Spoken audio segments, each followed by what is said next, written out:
Greetings, ladies and gentlemen, and fight fans, and welcome to MMA Meltdown. I'm your host, Adrian Bumpy Johnson, along with my co-host, Josh Davis from MMA Corner, and we are here to discuss UFC 182 in depth. And man, what a card it was. Daniel Cormier and John Jones, the champion, trying to set history. John Jones is trying to break history and make more history. What a fight card. You know, the card was excellent. It started off, the main card anyway, started off with Hector Lombard versus Josh Burkman. And again, this fight was billed to be striker versus striker. And before I start rambling about it, Bumpy, give us your thoughts. Absolutely. I felt Hector pressed the fight, and both fighters always have a game plan going in. But when you taste another fighter's power of the caliber of a Hector Lombard, sometimes your game plan goes out the window. And it appeared Josh began to backpedal. He was always on the back foot, never really wanted to engage. Who would when you're fighting a guy like Hector Lombard? That's just a real tall order to ask. But you thought that being the veteran Josh is, he would have had a different dynamic. And he just didn't have one last night. He only had one button, and it was backwards. You know, first off, I'm a huge fan of Burkman, and I expected him, even though he didn't want the fight, he made it very clear coming back to the UFC that was not the fight he was hoping for. I still expected him to try and press the action and put Hector backpedaling as opposed to running the whole fight like he did. And because of that, he allowed Hector to land shots, to do the things that Hector needed to do. And Josh was fighting scared that entire night. From the moment he first got hit, he didn't want to be in there. He did not want to be in there. He ran around the cage. He looked like he was scared, and he was fighting scared. And that was one thing I've never seen from Josh Burkman, because we've all seen Burkman get beat up before. It's happened. You know, he's got some losses on his resume. But I did not expect him to just run around like that. I expected him to bring the fight to Hector, and he didn't, and he looked bad last night. Now, Josh, let me ask you this. When you enter the UFC, you have to fight whoever they put in front of you. As a champion, we expect you to fight everybody put in front of you. So I'm going to ask you, Josh, and I'm going to ask you, Josh, if you're not willing to fight all the contenders on the table, are you really considering yourself to be the next champion? Or are you really fooling yourself and you just want a little spotlight, a little time in front of the camera to display your skills? Is he more of a gatekeeper fighter now that we know he doesn't want to fight the bigger names? You know, I think that's exactly what he is. He's a gatekeeper at best. I don't want to say he's too good for the World Series of Fighting or one of these other promotions, because they all have talent, but he is a guy that should be in the UFC, and he should be the guy that people debut against. You know, he's one of those guys. But the thing that Josh proved to me last night, and again, it's no disrespect, as athletes we all hit this point in our career, he showed me he doesn't want to be a champion anymore. He doesn't have that mentality. Last night he was fighting for a paycheck.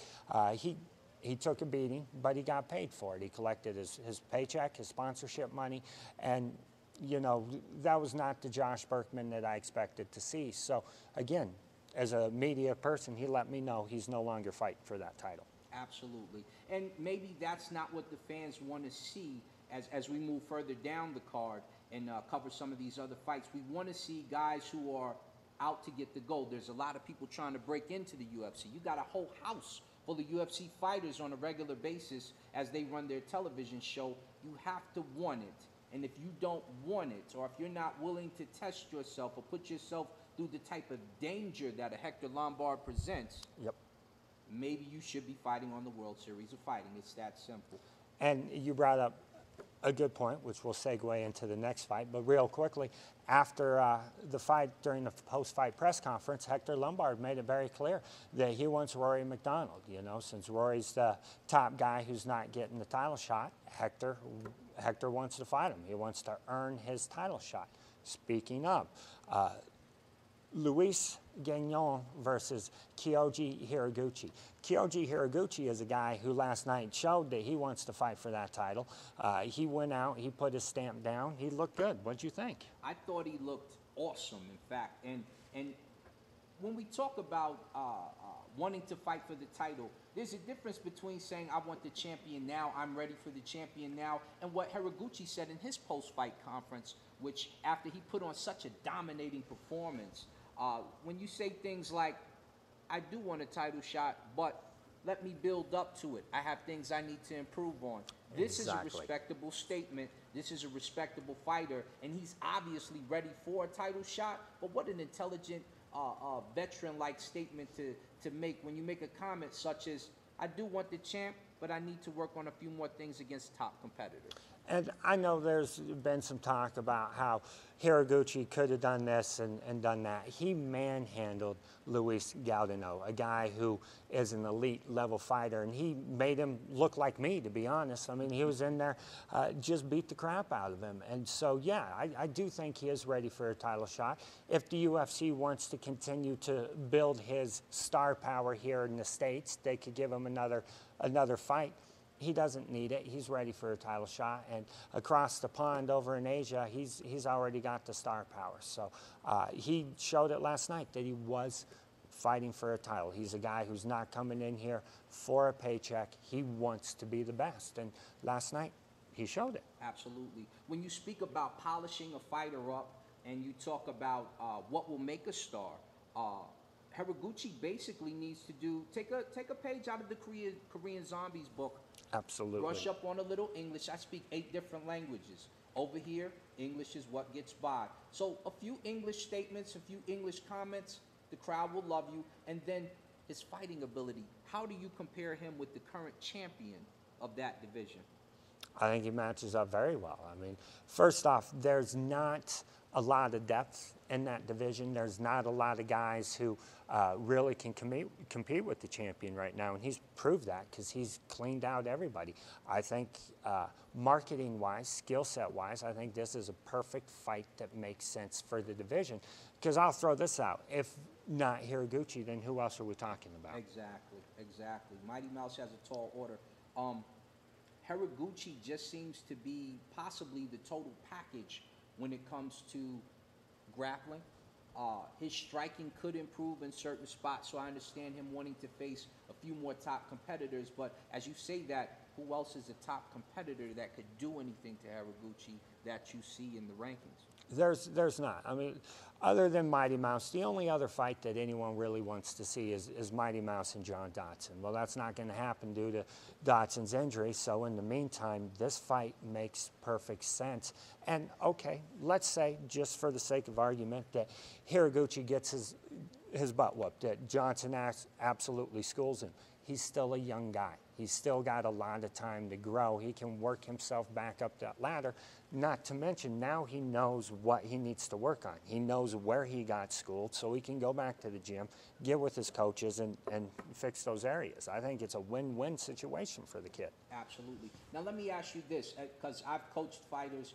We'll talk about a fighter that I've coached later on in the show. But when you talk about coaching a guy and putting him in against a fighter who will possibly dominate him or change the way he fights after that type of battle, do you want to risk a prospect like Haraguchi going into a world title fight? Or do you do what Haraguchi states, give me some more top competitors before I'm able to fight a championship bout? Should you throw him in there to the wolves because he looks so good he could possibly win the fight? Or how do you go about it?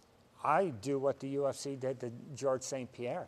I throw him in there with the Matt Hughes, even though he doesn't deserve it, and let him see what he does. Now, if you go back and watch the first fight between GSP and Matt Hughes, yes, Matt Hughes won with the armbar with 1 second left. 4 minutes and 30 seconds of that round, GSP was completely dominant. He did not realize how dominant he was in the fight until he went back with his coaches and started watching stuff. Realized how dominant he was, and look at him now. I'm not saying Haraguchi is that guy, but he could be that guy. You know, let's throw him in there. Let's see what he has. And again, if he gets beat, then he'll know what to work on. I don't want to dog on us Americans, but over there, again, in Asia, they have a different mindset on the way that they train. I guarantee you, if Demetrius Johnson completely outclasses Haraguchi, he will go back and become this new animal that be the best thing for him. So I think give him that fight. I think it makes sense. And for DJ, again, what else do you have to do? You're sitting there, you're playing Call of Duty right now, so you might as well start training for Iguchi. I think the fight makes sense. I think he earned it with that performance last night. Those are my thoughts. Fans, we want you to go to MMA Meltdown before we cover this next bout. Type your opinion. Let us know what you think. What should Iguchi do? Should he be thrusted into a title match? Should he fight the next contender? And if so, who?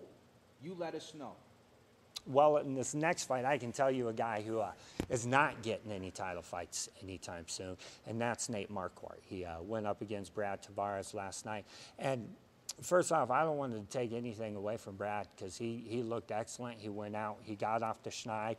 He two-fight losing streak. He came in. He looked good against Nate Marquardt. But I'm going to be honest. I've been covering Nate for a very long time, back when he was in Pancrase. And the fighter that calls himself Nate Marquardt today is not the guy that we're accustomed to seeing. I know he's 35 years old, and he's getting up there, and you coached him, you trained him back in the day.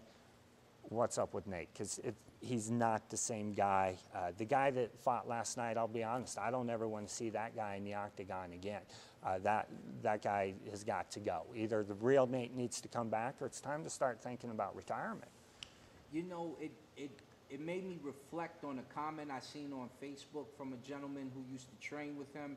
Was very harsh. I know there's some bad blood, but when you leave a performance out there for the audience that allows anyone to say something of that nature, you have to question who you are inside. Being one of Nate's first trainers as he was a kiddo, him and Bang Ludwig, in fact, to see him out there, hands down, looking more journeyman than Nate the Great, it upset me. And it made me wonder, does Nate have the fire to go forth and capture a title? Because if you don't have a title instinct within you, as we just covered with Josh Burkman, what are you doing in the UFC? Maybe the World Series of Fighting is your plateau. I want to bring in an analyst who also used to train Nate Marquardt, Curtis Hill, very excellent jiu-jitsu specialist, all around, and knows Nate inside out.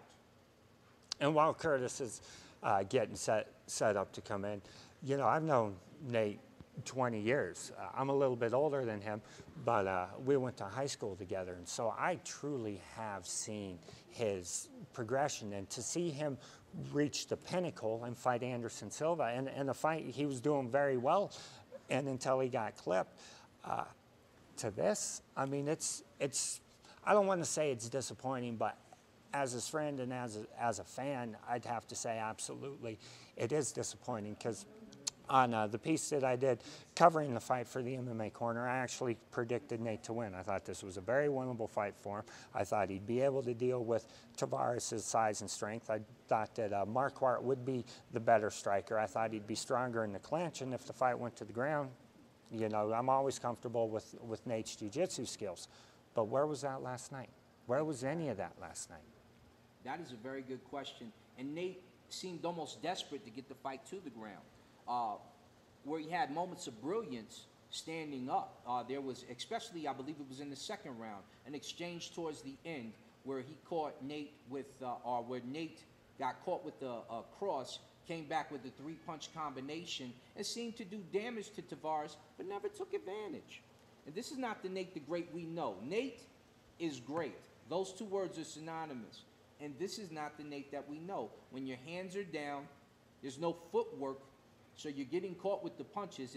His left eye was pink, you know, from the jabs he took. There was no head movement.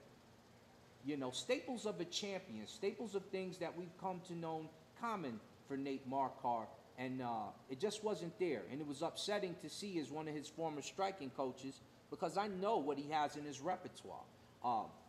Curtis Hill has declined to comment. No big deal, understandable.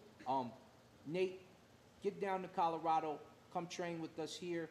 We miss you, and we can develop you. He still has abilities in his repertoire that can be pulled out. I don't think he's a shot fighter, but he needs to start shooting as a fighter. Well, and for me, I think the big thing for Nate is he needs to determine whether or not he still has the desire to fight. It's one thing to have the desire to compete. I mean, I'm older than Nate. I still have the desire to compete. I have no desire to fight anybody at any time. So it's completely different to want to step in there and actually fight someone. And last night against Brad Tavares, he did not want to fight.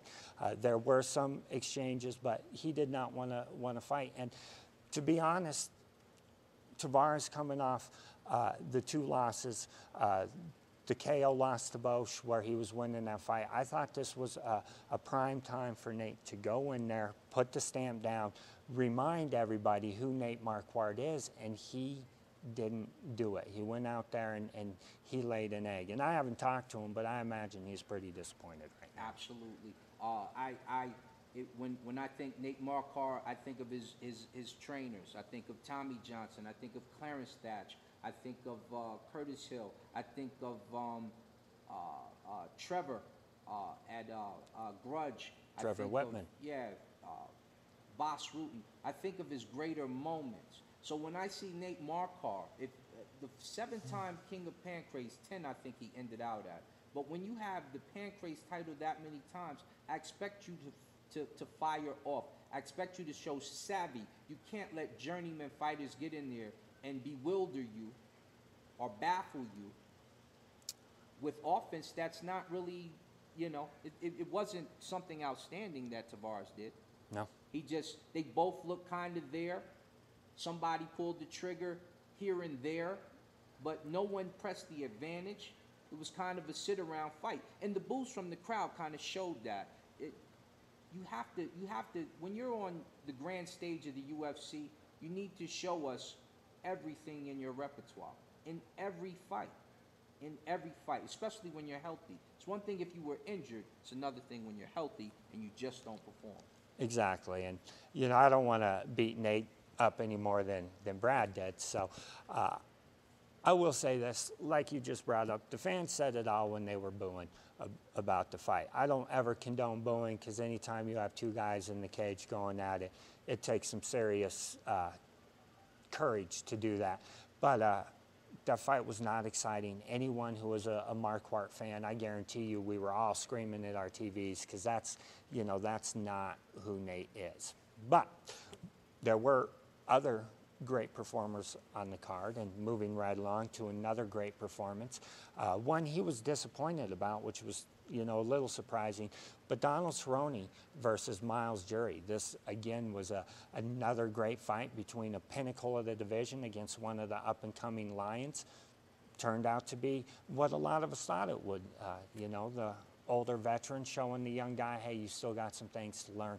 But Cerrone went in, again, put his stamp down, 6 wins in a row. Where do you think he is for a title shot? Well, to be honest, I know Cerrone from his kickboxing days. Okay, so I can go all the way back to Ring of Fire. I can go all the way back to Red and Jerry's fights. Okay, Donald Cerrone is a beast in waiting, and if anyone makes the mistake of signing paperwork with him, you better bring your A+++ game. Because as you've seen with Miles, who was on a win streak, hadn't been defeated in the UFC, he picked out the holes. And he did it comfortably walking forward without throwing a jab, which is something I'm not used to seeing Cerrone do, this is his new style as of late. When I trained with him down at Keith Smeltzer's and Mike Silver's gym, he always threw a jab.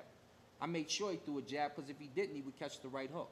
So Cerrone, if he ever decides to throw jabs on a regular basis, these fighters are in trouble. He had a 19-0 kickboxing record, so I didn't expect anything from Miles to be dangerous. I thought maybe on the ground something could happen. But from the very onset of the omoplata setup to the taking of Miles back, and total control and total disregard for Miles' power and ability, you knew Donald Cerrone had championship fighting written all over him, and all of a sudden we get thrown Anthony Pettis versus so-and-so, whoever that is. And I'm pretty sure Anthony will run through that guy. It sounds like a tough matchup, but the real matchup we want to see is Cerrone versus Pettis. Well, Cerrone looked good last night. We'll get to that in a second. I can't say anything against Rafael Dos Anjos. First off, he did beat Cerrone. He's Cerrone's last loss, so I can't really take anything away from him there. And, you know, he, again, just whooped on Nate Diaz, then whooped on Ben Henderson. So the guy probably deserves the title shot. I want Cerrone to get his rematch like everybody else. I also want to see Habib Nurmagomedov get his title shot. There's a lot of parity at 125 or 155, but I was extremely pleased with Cerrone's performance last night. He's known as a slow starter. He was able to set up the omoplata off the takedown, eventually transition, get his back. I thought he was going to finish the fight with the rear naked choke in the first round. Hats off to Miles Jury for being able to withstand that, because it was deep. I mean, his back was arched, the figure four body lock was in there. It was deep. So it was good of him to get out of that. But after that, he had nothing to offer Cerrone. He didn't want anything to do with Donald on the feet. He certainly didn't want to really try any takedowns. He went for the clinch a few times, but Cerrone proved that, you know, he is the man in waiting. And the thing about Cerrone is he fought last night already calling out to get a shot to fight in Denver on Valentine's Day. So Dana White said he was game, so we'll see if he gets an opponent. But if Cerrone keeps winning, again, 6 straight victories, he's getting a second shot at Pettis. Absolutely, and I think he deserves a second shot at Pettis. And not to disrespect Rafael Dos Santos, but I just think Cerrone is going to be a different animal in the cage with the champion again, or even in a rematch with Rafael. I'd still pick Cerrone again. He just seemed to toy cat and mouse style almost with Miles. When he had him on his back, he's kind of just nudging him. Yep. No hard shots. He hit him with an elbow just to wake him up. But he seemed disappointed in his post-fight interview with the way the fight was going. And at the end of the 3rd round, if you've seen the way he was loading up with those roundhouse kicks, and he stated, I didn't even care if I broke my leg. I don't even care if I break my leg. As long as the fans get their money's worth, and this guy knows that I'm pissed off you didn't come and put on the performance that a Donald Cerrone fight usually brings, that's how I want to end the fight. This is how I want to go out. And this is what I want Josh Burkman to look at. This is what I want guys of that who we discussed earlier to look at. And this is also going back to, what do you do with the Haraguchi who runs into a fighter who may outclass him? How will he fight next? So how do you suspect Miles will go back and regenerate himself after a loss like this? Well, I think Miles goes back basically to square one and realizes, yes, I was 15-0, but I'd never fought anyone like Donald Cerrone before. I've never fought anyone on that level. He was better than me on the ground. He was better than me on the feet. He was quicker. He knew how to move better. These are all things that he's going to have to go back and work on. And can he do these things? Absolutely. Will he do these things? I think so. You got to remember, he's still a young kid. A very young kid, so he's got some time. He's going to reach his prime, but Cerrone is just on a different level. Cerrone truly is one of the best fighters in the lightweight division, and the matchup with Anthony Pettis certainly intrigues me as a media analyst, because I do think they match up very well. I think Cerrone will be smart enough not to give up the body kick like he did in the first fight, and if he does that, we have a completely different fight on our hands. So, yeah, I look forward to the lightweight division in 2015. Absolutely. It's always been one of my favorite divisions for the UFC. It is. And I was so happy they implemented the flyweight division in the UFC, because as I've always said with boxing and other sports, your best fighters are your more technical fighters, and beautiful to watch fighters are at 126, 135, and 145. So now that we're starting to get some lower weights, we get to see that dynamic. And 155 was always the pinnacle for me, to watch Jens Pulver, BJ Penn, you know, those fights right there. That's what excited you. Even because heavyweights can sometimes put on a sluggish performance. Anything can happen, but the performance might be sluggish, and you might go to sleep.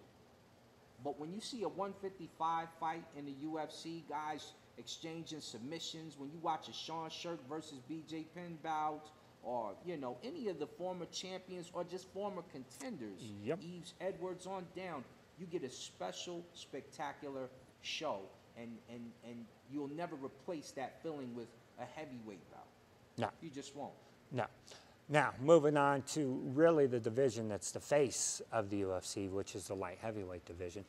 We had the fight that was, I don't know, billed as the biggest light heavyweight fight ever. I don't know that it was, but I will say it was certainly a fight that everyone pushed to be that. Give us your thoughts. What did you think? Obviously, Jon Jones was able to defend his title, and Daniel Cormier, you know, he brought it, I guess, but it certainly wasn't the fight I expected. What did you think? Well, two things happened for me during that fight. One, I expected Jon Jones to be a little more dominant, even though Daniel Cormier is who he is. I thought the length, the distance, and the attributes would play more into effect. What I did see are mistakes in the champion. The mistakes that I saw, which could get him caught, as we'll discuss future contenders for him later on, Jon Jones doesn't fight like a tall fighter. He fights like an inside fighter, fights like a short fighter, which became dangerous for him when Cormier began to catch him with uppercuts, had takedown attempts, picked him up and body slammed him, walked him around, reminiscent of old Matt Hughes in the octagon, if you will, and slammed Jon Jones. And this is because Jon Jones fights like a shorter fighter. To have all those attributes, you should be more like Tommy Hearns. These guys should be at the end of your punches and going to sleep. Every time he dips down to another fighter's size, he cost himself some part of his face or chin or eye.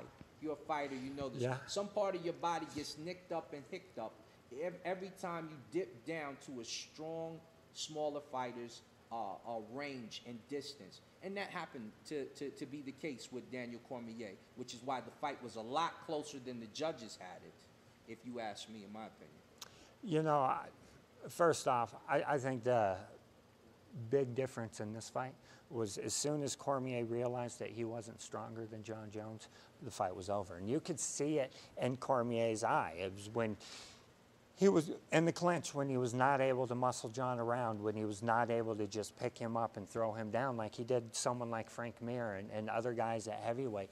I think that's when everything changed for Cormier. He had no answer for Jon Jones' strength. And yes, you look at Jon Jones' little bird legs and you're like, all right, this guy can't be that strong, but he walks around at 245 pounds for a reason, because he is a big, strong dude. He's 6'4". He's not 6'8". He's not, you know, Stefan Struve. He's 6'4", 245 pounds. He is a big, strong guy, and last night he proved it. He was able to take Cormier down. He was able to use his strength to control the clinch, which was an area that I thought Cormier would be able to capitalize on. Going into the fight, I thought Cormier would be the stronger fighter, and if he was going to win, it would be because he was able to control the clinch, and he wasn't. He got whooped in the clinch. Jon Jones did show some holes. I do not think Jon Jones is the greatest fighter of all times, like people are trying to make him out to be. Yes, he has dominated a division, probably better than anyone else has, even Anderson Silva and GSP, when you just look at the former champions that he's gone through. But to be the greatest, you're going to have to do what you don't want to do. You're going to have to fight the heavyweights. You are going to have to step up to the division above you, not below you. Get that middleweight stuff out of your mind. That's nonsense. You're going to have to step up to the division above you, heavyweights. You're going to have to fight the guys like Travis Brown, Fabricio Verdum, Cain Velasquez, Junior Dos Santos. You give me those 4 victories, and I will bow down to you as the greatest fighter of all times, because there will be no question that you're there. But until then, until he does something like that, he's the greatest light heavyweight of all times. Absolutely. And to make a run really epic, it is all about switching weight divisions. When you mention something of that nature, BJ Penn comes to mind. Yep. Okay, a fighter who went from lightweight to light heavy to, you know, he fought on all levels. In Japan, he was beating guys bigger than him. Yep. So when you think about how the UFC first started, or mixed martial arts first started, or Valley Tudo, or No Holds Barred as we used to call it, there was no weight division. No. We would have to get in there with anybody, None. and you would have to find out. And there were a lot less rules than there are now. Hitting the back of the head wouldn't have been a problem back then. Some fights, if we go back to the IFC, groin shots were legal, okay? Yep, So, soccer kicks. yeah, there's a lot of evolving here. For me to call you the greatest fighter of all time, mixed martial arts wise, you're going to have to do more than just clean out your division.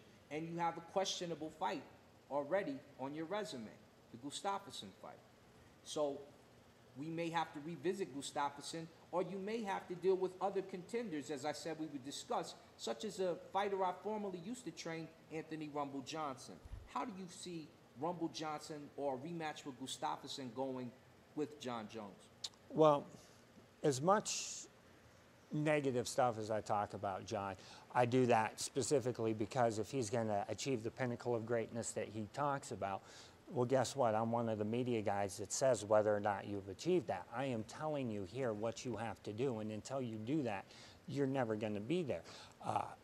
But he is the greatest light heavyweight that I have ever seen. And a matchup with Gustafsson intrigues me because I think he lost that first fight. When I was scoring it, I scored it for Alexander. There was no question in my mind Alexander won that fight. How will John deal with the rematch? He's said that he didn't train, that he was out partying, doing all that kind of stuff. If that's the case, hey, you know, it is what it is. I still think the matchup is exciting. Gustafsson, with his length, with his reach, he is just as lengthy and uses his leverage just as well as John Jones. While I do think that John is the stronger fighter, John couldn't muscle Alexander around. He couldn't throw him around like he was able to do Cormier last night. He could not out-leverage Alexander Gustafsson. And again, in their fight, I think that's going to be the key. While I like John to win the rematch, it's a fight I want to see because, again, I think Gustafsson can do it. Now, the thing with Anthony Johnson that I really love is Rumble's power. John Jones still, as far as I'm concerned, has not faced a striker as good as Rumble Johnson is with the wrestling that Rumble has, because Rumble does have solid wrestling. Glover was just a stand-up fighter, and if he couldn't beat John Jones striking, he didn't have any other things to do. Well, Anthony can use his wrestling to get in close, to work the dirty boxing, to land some of those uppercuts, and I guarantee you, if Rumble lands one of those Rumble cuts, Jones is going to sleep. I mean, he will put his head right over the cage and into the cheap seats. So I really do like that matchup. I like Rumble's chances because he is able to capitalize on all the things that John Jones can't do. If he fights Rumble short, he's going to pay for it. If he comes in with his head down like that, like he did last night, he's going to eat a Rumble cut. You know, he's going to pay for it. Rumble will put it on him, and so that fight intrigues me. So there's a couple things that I want to see John Jones do, but again, if he's able to get those 2 victories, he's got to go up to heavyweight because there's nothing left for him at light heavyweight. Absolutely. And speaking of being the greatest, as you put forth, you need to climb some weight divisions. Rumble went from 170 to 185 to 205.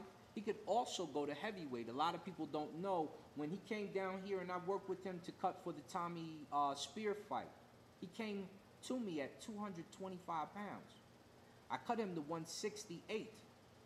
So when you talk about a weight cut and then coming back up and gaining power and reasons why he didn't want to cut or couldn't cut, he was walking around as a heavyweight then. So Rumble definitely is now at a weight that feels and looks good for him. Yes. And he's beaten some of the better fighters that some used to be former UFC champions. Andrei Arlovsky, who could have been knocked out in the second round of their bout at the World Series of Fighting, they deemed it that it was after the bell, but this is Rumble knocking out a heavyweight champion, so you know his striking power transpires. Then he knocked out Nogueira. Uppercuts. Same thing Cormier just hit John Jones with all night. And if Rumble hits you with one of those uppercuts, it's a little different than Cormier hitting you with one of those uppercuts. Yes. So there are different dynamics to his fighting ability. And Gustafsson gave John Jones trouble as well. It's well documented. No one thinks John Jones won that fight. So those two are now facing each other. The winner to go on to fight Cormier or to fight John Jones in this next bout. Who do you see winning that bout, Gustafsson or Johnson? I go back and forth, but right now I hate to say it, I have to go with Rumble Johnson. I think his striking is too good. While Gustafsson might get some takedowns to save him from being knocked out, I don't think Gustafsson is strong enough to hold Rumble down and control him on the ground. I think Rumble will pop back up.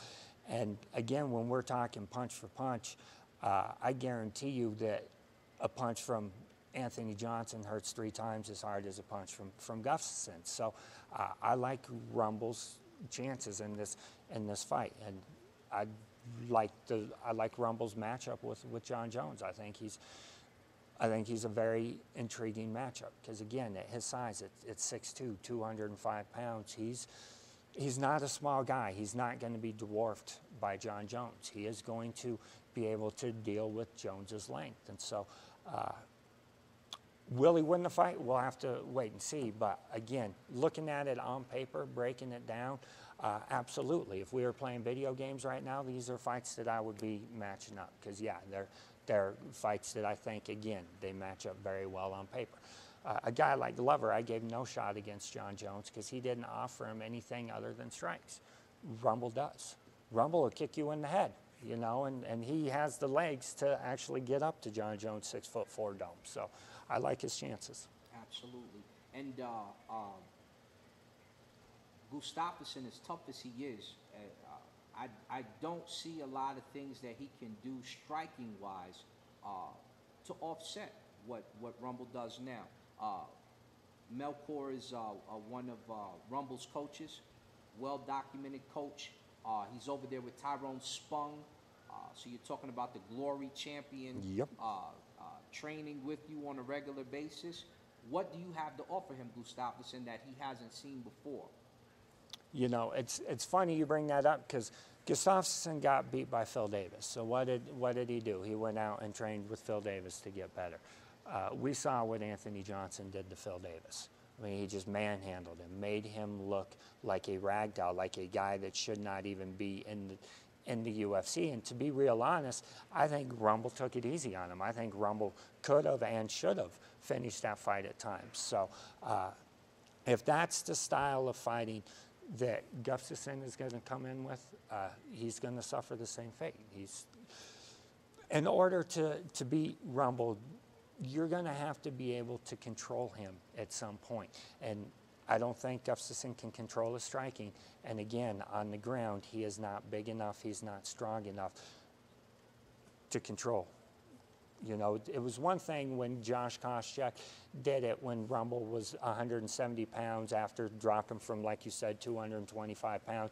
So tired, so beat, didn't have the cardio to deal with that kind of stuff. Well, he doesn't have those diminishing returns anymore because he's not cutting that significant amount of weight. He's cutting an appropriate amount of weight. He's 10 times as strong. He's 3 times as fast. He is vicious. And again, as he continues to progress with his new coaches and working with the team at Black Zillions down in Florida, the guy's a beast. You know, he is a beast. There's a reason why Anthony Johnson is getting the push and Rashad Evans isn't. And to build on that, these guys use the legal tactics on accident. Rumble was poked in the eye 2 times during that fight with Koscheck. Josh Yeah. also faked being kneed in the head during that fight, which Rumble looked like he was getting ready to finish him up during that portion of the bout. So styles make fights. Moments in fights can change the dynamic of how it's going throughout the evening. And I really don't see a whole lot that Gustafsson can do to stop what's about to happen to him. I think Rumble will go on, and I predict he'll probably be the next 205-pound champion if he faces John Jones in the octagon. It definitely could happen. So a couple of things.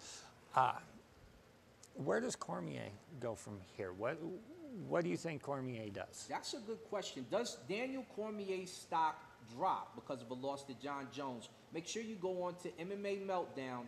Type in, also go to MMA Corner. Type in what you think. Give us your opinion. We want to know. These things are important to us. Me personally, I don't think he lost any ground. It's one thing to be 15-0. It's another thing to be 15-1. But when you have a loss under those circumstances and against who you lost to, let me ask you: did Joe Frazier lose any ground when he lost to Ali the first time? No. Let me ask you this: okay. When Sugar Ray beat Thomas Hearns, did Thomas Hearns lose any ground? No. When Marvelous Marvin Hagler beat Roberto Duran, did he lose any ground? No. Roberto gained more fans because they thought he won the fight, in fact, but he lost. So when you lose to a fighter of the caliber of a John Jones, you don't really have anything to tuck your head down to. And he also gave John Jones one of the better fights that we've seen anyone give John Jones. I mean, we've seen him beat up Shogun. Yes. In a matter of moments. We've seen him run through the 205-pound division. There's only two fighters who have pressed him: Gustafsson and Daniel Cormier. Rashad Evans did a decent job. You know, I got to be honest. I have to disagree here. I think Cormier's stock significantly dropped, and I will tell you the big reason why. There's not one person in all of MMA land right now that woke up this morning and said, you know what, if Cormier would have done this, he'd have won that fight. Cormier got hosed. So with that being said, where does Cormier go? What does he do? He's an old man. He doesn't have time to go back to the drawing board, fix things up, and get back in there and get his title shot. And not to mention, how many people want to see that fight again? I'm pretty sure now that I've seen it once, I know what it's going to be like 99 times out of 100. I think Cormier's performance last night really killed him. He had all this hype. He was the Strikeforce heavyweight Grand Prix champion. He did all these great things, went in against John Jones and offered him nothing. I mean, yes, he hit him with shots and this and that, but at no point in time did anyone ever think, oh my God, John Jones is in trouble. We're about to see a new champion. It wasn't like with Gustafsson where, again, at the start of the 5th round, you were on the edge of your seat thinking we're about to see history being made. There was nothing like that. No one is thinking, all right, Cormier can do this and get another title shot. I think his stock completely dropped. I think now, as long as John Jones is the champion, he's a gatekeeper of the division. I'm going to disagree on a few points, only because in the 2nd round, when John kind of wobbled and wavered in the wind a little bit, I thought there could be a new champion. There's two things that I knew, and I told my friends who watched the UFC, that I thought would happen. One, Daniel Cormier has the size of a Mike Tyson, but he doesn't have the movement of a Mike Tyson. No. And he doesn't throw punches in combinations. No. So if Daniel Cormier is to improve, you need to get more, you need an elite striking coach. And you need to be more creative in your movement. He still moves like a wrestler. He goes straight forward. Yep. And he ate shots because he goes straight forward. If he had any sort of head movement or any sort of lateral movement, then that fight could have been different looking altogether. And he never threw many combinations. There were like a few, here's a 3-punch combination. And then he really loaded up after the bell rang after the 5th round. But you need to do that during the fight and do it all night. He landed some good shots, and I thought he actually won 2 of the 5. So I had the fight a lot closer than the judges did. And the judges obviously thought John lost a round. They scored it, 49-46. Yeah. So, well, I think it was clear that Cormier won the 2nd round. I don't think anyone would dispute that. I think I look how at about you scored the 5th round? Let me ask you. John, that's when Cormier picked him up. Or was that the 5th or the 4th? That was the 5th round. Yeah. When he got the takedown. You could give Cormier that round if you really wanted to, but since I'm not a judge, I don't have to break it down round by round. I look at the totality of the fight, Right. and Cormier was, while there were points that he was in that fight, if this was a football game, it would have been like Oregon, Florida State, 59-20. I mean, it was, while there were opportunities, he just didn't capitalize on them. He did not do what he needed to do, and I think that hurt him. When JDS knocked out Cain Velasquez, it didn't really hurt Cain because it was just a one-punch knockout, all right? Anybody can get caught. We know that. Cain came back and just completely whooped JDS and then did it again. And he did it with a style that I thought Cormier was going to use against John Jones. I thought he'd press him, keep him backpedaling, use angles with his striking to set up his takedowns. He did nothing. He walked straight forward, like you said. There was no movement. He, you know, really looked like a rhino out there with no lateral movement, just straight forward, and he paid the price. And I can't say he choked under the pressure because he's been to big time before. So I really do think it was his skills and his game plan. And so he's got some work to do if he's ever going to beat John Jones. But who knows? You know, while I talk all the trash about John Jones that I can, it is possible that we are seeing the evolution of the greatest fighter ever, and maybe he is just that good, and that's why Cormier looks so bad, you know? Definite possibilities, definitely new zeniths and new mountains to climb as we look forward to UFC 183. The female bout on the card this evening featured a young lady from Belize, and I call her young lady because Dana White would not let her in the UFC house because she was too old, he said during the post-fight press conference. She came back and said, it wasn't that I was too old. He told me, get a few fights under my belt, see what I can do, and then we possibly let you win. She definitely looked pretty awesome last night. Yeah, Marion Reneau and Alexis Dufresne. Marion, she did look awesome. She did not look awesome on Friday against Scale when she missed weight by 3 pounds. But other than that, absolutely, she looked awesome. She looked dominant. She's someone that I cannot wait to see progress through the division. Is she beating Ronda Rousey now? Absolutely not. Four fights from now? That's something that intrigues me, absolutely.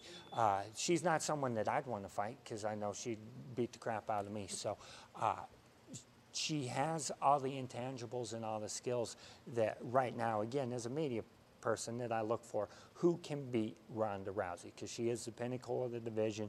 Who's got the skill set? Who's got the attributes that one day when they match up could possibly beat her? She is one of the ladies, and there are very few out there, obviously. Cyborg, if that fight ever happens, I do like her chances against Ronda, but there are very few ladies out there where when I match them up, Ronda wins that fight 100 times. And a few fights, a little bit more progression for this woman, I think, again, she matches up very well. Absolutely.